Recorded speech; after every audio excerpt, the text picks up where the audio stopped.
Kidding. She would literally die of embarrassment. Die. I can't stand packing a lunch for myself, but packing a lunch for my kids is just some white rice. Next we have some little pineapple chunks.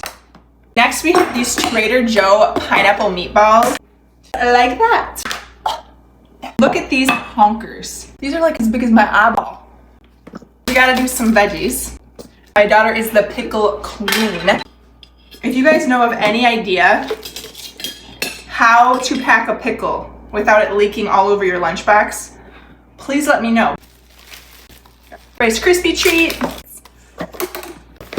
Pirate Booty, raspberry rose poppy, chopsticks, fork, and a spoon. To my lovey bear. Love, Mom. Kidding. She would literally die of embarrassment.